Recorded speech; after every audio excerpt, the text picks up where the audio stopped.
It's been a roller coaster week on Wall Street, with shares spiraling downwards.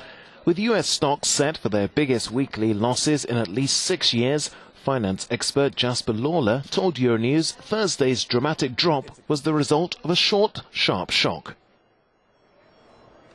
We saw a spike in volatility, and so what happened is that there are actually a lot of investors out there invested into low volatility. You can actually buy funds which benefit when volatility drops. So that was more of a technical reason why we saw that initial sell-off this week.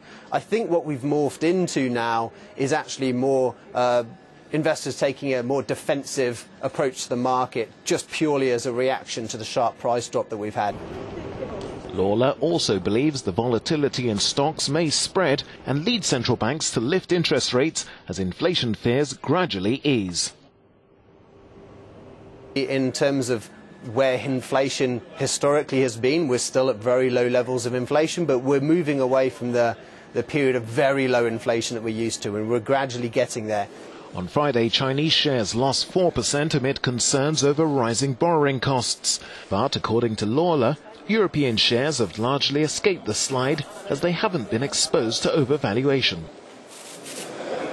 European equities have not gone up as much as US equities, either in January or over the last 12 months. And so naturally they haven't been up as much. They didn't drop as much during the decline, so they didn't get as overvalued as those in the US. Losses on European bourses accelerated and volatility rose on Friday after opening modestly lower.